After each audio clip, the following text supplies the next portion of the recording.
आइए हम लोग प्रार्थना करें। सर्वशक्तिमान पिता परमेश्वर, तेरी कृपा के लिए हम तुझे धन्यवाद देते हैं। तो हमें अपने वचन देता है जिन पर हम मनन चिंतन कर सके और अपने जीवन में अपना सके। तेरी शिक्षा हमारे लिए सार्थक और महान है और उसे हम अपने जीवन में अपना सकें, इसकी प्रेरणा हमें प्रदान कर। हम ये प्रार्थना करते हैं अपने प्रभु यीशु ख्रीस्त के द्वारा, आमीन।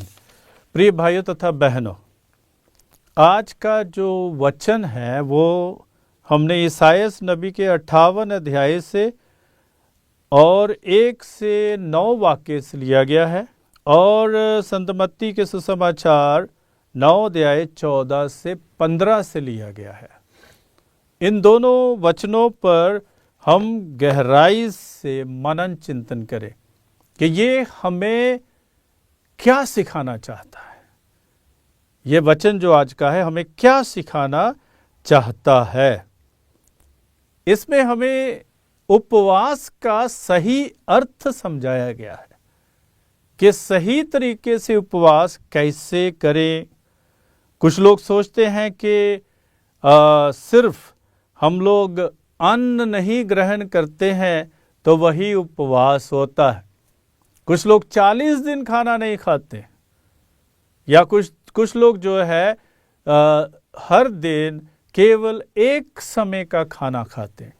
कुछ लोग हर शुक्रवार को उपवास रखते हैं और अपने अपने तरीके से लोग जो है उपवास रखते हैं। लेकिन प्रभु हमें इसका सही अर्थ समझाना चाहते हैं। कई गलत धारणाएं हमारे मन में है, हमारे हृदय में है जब हम उपवास के विषय में सोचते हैं। और कलीसिया भी हमें बताती है कि हमें कैसे उपवास करना चाहिए और हमें किस बात पर जोर देना चाहिए। इस बात को हम लोग समझें। जब तक हमारा व्यवहार ईश्वर के वचन के अनुकूल नहीं है, तब तक हमारे उपवास, हमारी प्रार्थनाएं स्वीकार नहीं होगी। हमारा स्वभाव, हमारा व्यवहार प्रभु की शिक्षा के अनुकूल होना है। जब हम लोग उपवास रखते हैं, कई लोग जो है उपवास रखते हैं लेकिन क्रोधित ही रहते हैं। कई लोग उपवास रखते हैं, दूसरों की सेवा नहीं करते हैं। कई लोग उपवास रखते हैं खाने से, लेकिन दूसरों के लिए गाली गलौज निकालते रहते हैं। कई लोग उपवास रखते हैं लेकिन उनका जीवन, उनका व्यवहार प्रभु के वचन के अनुकूल नहीं होता है। तो ये कैसे स्वीकार हो सकता है?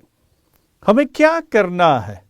हमें अपने पापों को पहचानना है और पश्चाताप करना है कि हमारे पाप क्या है और हमें पश्चाताप करना है। जब हम पापों से पश्चाताप करते हुए उपवास रखते हैं तो उसका सही अर्थ निकलता है। जब हम पश्चाताप नहीं करते हैं तो तब कैसे उपवास मान्य होगा? इसलिए ये जरूरी है कि हम पश्चाताप करें। प्रभु अवश्य हमारे उपवास को देखते हैं और हमारी तपस्या पर ध्यान देते हैं जब हम सही तरीके से और आत्मिक तौर पर अपने आप को प्रभु की शिक्षा के अनुसार चलाते हैं। तभी प्रभु हमारे उपवास को देखते हैं, तभी प्रभु हमारी प्रार्थना को देखते हैं, तभी प्रभु हमारे पश्चाताप को देखते हैं। जब हम प्रभु की शिक्षा को ही नहीं अपनाते हैं तो हमारे उपवास हमारे लिए जीवनदायक नहीं बनते हैं। जीवनदायक बनाने के लिए उपवास के साथ हमारा व्यवहार भी अच्छा होना चाहिए। और सबसे बड़ी बात है, जब हम उपवास करते हैं हम प्रभु के लिए समय निकालें। जब हम प्रभु के लिए समय निकालते हैं तो हमारा उपवास मान्य होगा। प्रार्थना के लिए समय निकाले। कुछ लोग उपवास तो रखते हैं लेकिन प्रार्थना के लिए समय नहीं निकालते हैं, प्रभु के लिए समय नहीं निकालते हैं, अपने आप में ही व्यस्त हैं, तो उस उपवास का कोई भी अर्थ नहीं रह जाता है। इसलिए प्रभु के लिए समय निकाले, ये बहुत ही जरूरी है, ये अति आवश्यक है। हम उपवास को रखते हैं लेकिन प्रभु के लिए उचित समय नहीं निकालते हैं। दूसरों के साथ हम दुर्व्यवहार करते हैं। ये भी देखना है कि हमारा व्यवहार दूसरों के साथ कैसा है, लोगों के साथ हमारा व्यवहार कैसा है, जो हमारे साथ काम कर रहे हैं उनके साथ हमारा व्यवहार कैसा है, हमारे परिवारों में हमारा व्यवहार कैसा है, माता पिता का अपने बच्चों के प्रति व्यवहार कैसा है, बच्चों का अपने माता पिता के प्रति व्यवहार कैसा है, पति पत्नी का आपस में व्यवहार कैसा है, और पूरे परिवार का आपस में व्यवहार कैसा है, ये भी देखना बहुत जरूरी है। और जब हमारा व्यवहार प्रभु की शिक्षा के अनुसार है तो तभी हमारी प्रार्थनाएं और उपवास प्रभु को माने होंगे। अपने साथ काम करने वालों के और जो हमारे साथ रहते हैं, क्या हमारा व्यवहार उनके साथ कठोर है, ये भी सोचना है, विचार करना है। हम कठोर ना बने, हम दयालु हृदय बने, हम प्रभु के अनुसार बने। जैसे प्रभु ने दूसरों को और हमें प्यार किया है, वैसे हम भी दूसरों से प्रेम करना सीखें। लड़ाई झगड़े हम लोग जारी रखते हैं जब उपवास करते हैं, तो उसका क्या फायदा। और ऐसे उपवास से स्वर्ग में हमारी सुनवाई नहीं होगी। है, जब हम लोग लड़ाई झगड़े जारी रखते हैं, जब हम लोग अशांत रहते हैं, जब हम लोग दूसरों के साथ अच्छा व्यवहार नहीं करते हैं, क्रोधित रहते हैं, गुस्से में रहते हैं, नाराज रहते हैं, और तब हमारी स्वर्ग राज में सुनवाई नहीं होगी। प्रभु अलग प्रकार का उपवास चाहते हैं। हमें समझने की जरूरत है कि कौन सा उपवास प्रभु हमारे जीवन में चाहते हैं। जो सच्चे हृदय से उपवास करता है वह दूसरों के लिए दुख व ठोकर का कारण नहीं बनता है। जब हम सही तरीके से उपवास रखते हैं तो हम भलाई के कार्यों में समय लगाएंगे, हम सेवा के कार्यों में समय लगाएंगे, तब हम लोग दूसरों के लिए दुख और ठोकर का कारण नहीं बनेंगे। और हम प्रभु को याद करेंगे, सुबह से लेकर शाम तक प्रभु का नाम अपने जीवन में हम लेंगे, प्रार्थना में समय बिताएंगे। कुछ लोग सोचते हैं कि केवल गिरजाघर में ही जाकर प्रार्थना करना है। नहीं, हम प्रार्थना कहीं भी कर सकते हैं और हम प्रभु के लिए समय कहीं भी और कभी भी निकाल सकते हैं। भले ही हम सफ़र करते हों, भले ही हम अपने ऑफिस में बैठे हों, भले ही हम कोई कार्य कर रहे हो, हम प्रभु के नाम को लेना ना भूलें। तो प्रभु जो उपवास चाहते हैं वो अलग प्रकार का है। प्रभु के अनुसार जो उपवास है वो इस प्रकार है। पहली बात है, अन्याय की बेड़ियां तोड़े, किसी के साथ भी अन्याय ना करें। बहुत से लोग अन्याय करते हैं। हम देखते हैं कई खेतों में कई लोगों के साथ जैसे बंधुआ मजदूर काम करते हैं, उनके साथ इतना अन्याय होता है। बहुत कम पैसों में उन्हें रखा जाता है और उन्हें बाहर भी नहीं निकलने दिया जाता है। और इसके लिए हमारा पंजाब भी मशहूर है, जिसमें काफ़ी लोग ऐसे हैं कि बहुत कम, जो दूसरे प्रदेशों से लोग आए हैं, बहुत कम पैसे पर काम करते हैं और उनको बाहर भी नहीं निकलने देते हैं और उनके साथ अन्याय किया जाता है। हो सकता है हमारे साथ जो काम कर रहे हो हम उनके साथ अन्याय करते हो। तो अन्याय की बेड़ियां तोड़ डालें, जुए के बंधन खोल दें। जुए के बंधन, जो बोझ हम दूसरों पर लादे हुए हैं, जो बोझ हम दूसरों पर रखे हुए हैं, उसको तोड़ दें। जुए के बंधन को तोड़ें और पद दलितों को मुक्त करें। पथ दलितों, जो गरीब हैं, निर्धन हैं, जो लोग अपने आप में सक्षम नहीं हैं, उनको हम मुक्त करें और उनकी सेवा में लगें और उनका सहारा बने, उनका आसरा बने। और क्या लिखा है? हर प्रकार की गुलामी समाप्त करें। किसी भी प्रकार की गुलामी नहीं होनी चाहिए। कोई भी किसी का सेवक नहीं है। हम अपने मर्जी से, अपने तरीके से हम दूसरों की सेवा करते हैं, लेकिन हम दूसरों की गुलामी नहीं करते, ये सोचना। और कोई भी किसी को अपना गुलाम बनाकर ना रखे कि आप सिर्फ मेरे लिए ही कार्य करेंगे। आपको कोई स्वतंत्रता नहीं है, कोई आज़ादी नहीं है।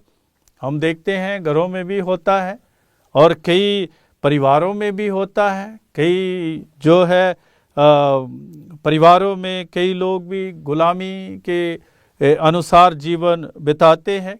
और जहाँ लोग ज़्यादा पढ़े लिखे नहीं हैं, हो सकता पढ़े लिखे भी हो, और कुछ जो है अपनी पत्नियों को भी गुलाम बनाकर घरों में रखते हैं।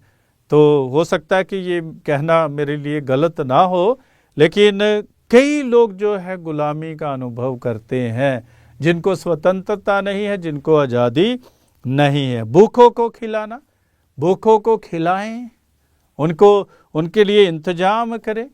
आप कहीं भी देखते हैं, यदि कोई भूख से मर रहा है, अवश्य उसको भोजन दे, और तभी आपका उपवास जो है वो मान्य होगा, तभी आपका उपवास जो है वो प्रभु के लिए उचित होगा।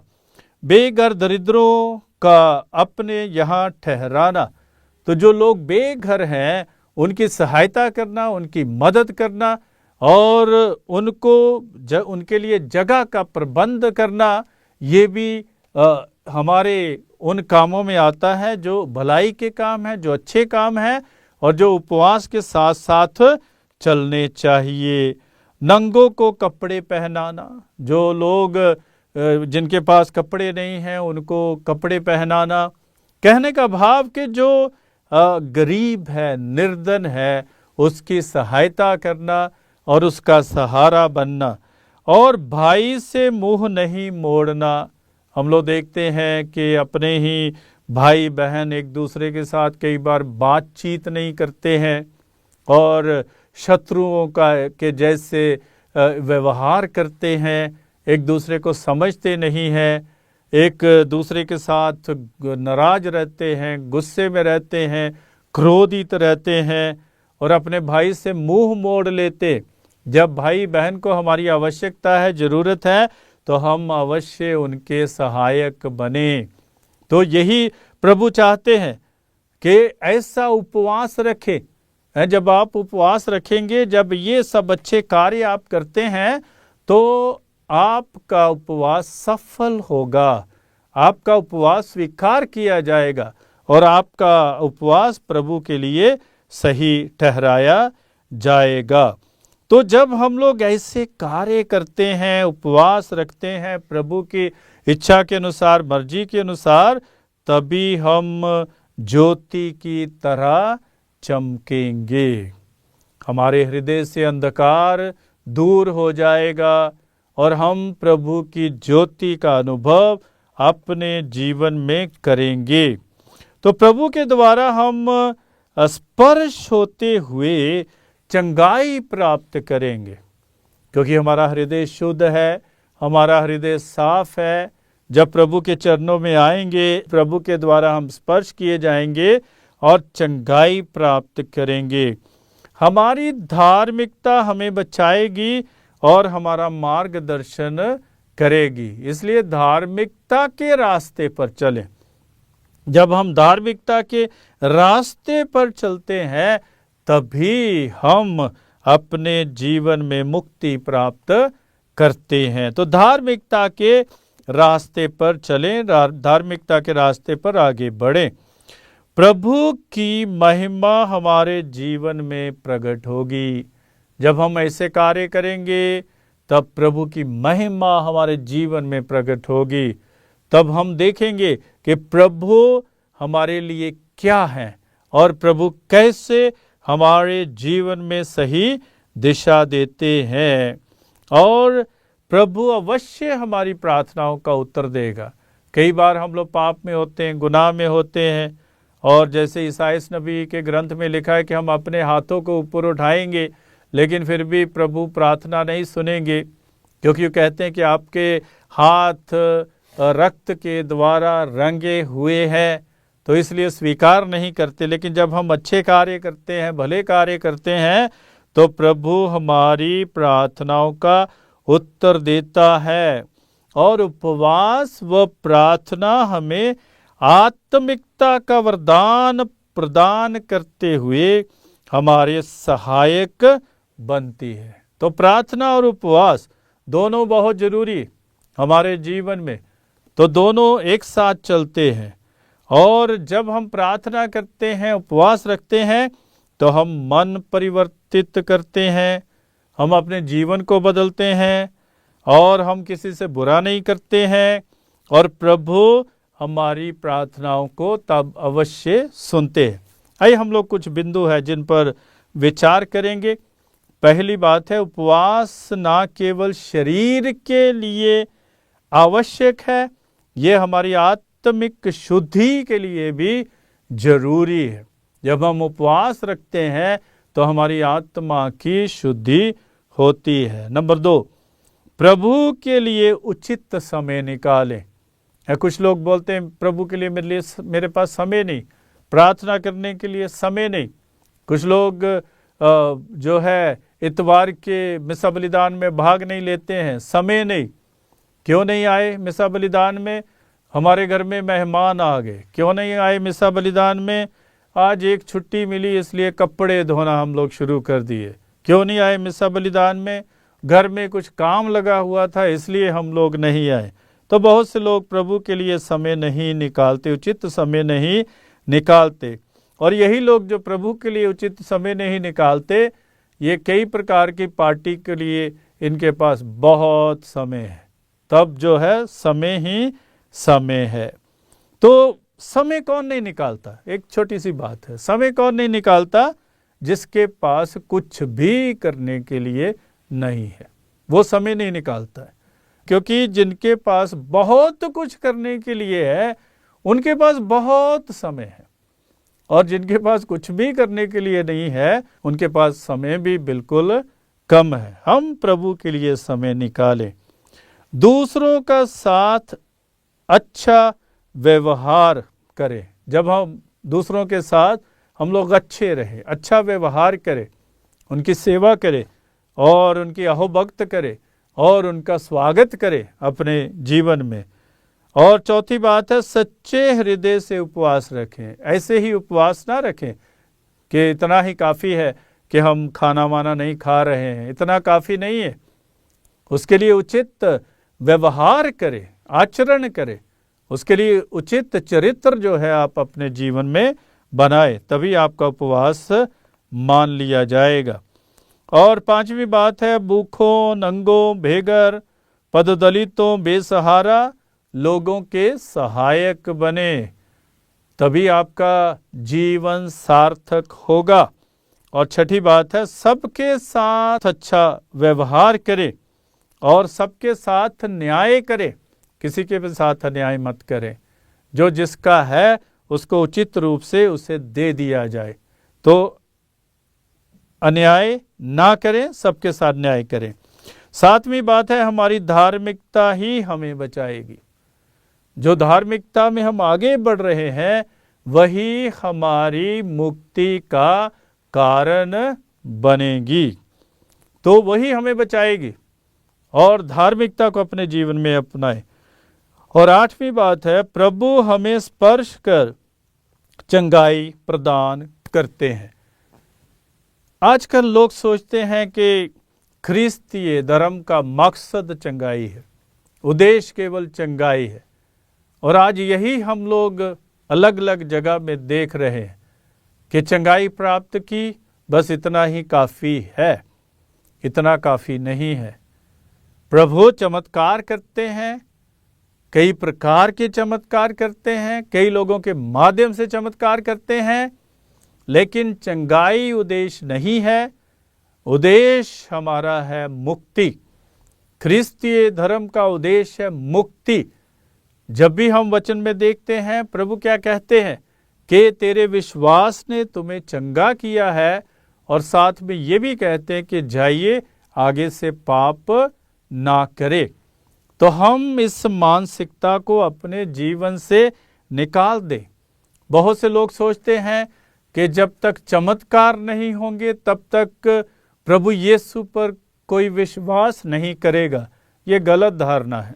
प्रभु ने तो कहा है कि धन्य वे जो बिना देखे ही विश्वास करते हैं। विश्वास के लिए चमत्कार जरूरी नहीं है। विश्वास के लिए इतना ही काफ़ी कि हम जानें कि प्रभु हमारे मुक्तिदाता है, और हम प्रभु पर विश्वास करते हुए मुक्ति प्राप्त कर सकते हैं। यही सोचना है, यही विचार करना है। हम लोग जो है ऐसे लोगों के पीछे ना भागे कि जो केवल ख्रिस्तीय धर्म को चंगाई तक सीमित रखते हैं। और चंगाई भी सबको नहीं मिलती। जिसको प्रभु चाहते हैं उसको चंगाई मिलेगी। और चंगाई का मकसद क्या है? मकसद केवल प्रभु की महिमा है, और मकसद ये है बताना लोगों को कि ईश्वर के लिए कुछ भी संभव है, वो कुछ भी कर सकता है। इसलिए हम लोग चंगाई के पीछे ना भागे, लेकिन हम मुक्ति के पीछे भागें और अपने जीवन में मुक्ति प्राप्त करें। आइए हम प्रार्थना करें। सर्वशक्तिमान पिता परमेश्वर, इस वचन के माध्यम से हमारे पाप धुल जाएं और हम सही अर्थों में उपवास का अर्थ समझें, और सही तरीके से उपवास करते हुए, प्रार्थना करते हुए, तेरे लिए समय निकालते हुए अपने जीवन धन्य बना लें। हम ये प्रार्थना करते हैं अपने प्रभु यीशु ख्रीस्त के द्वारा। आमीन।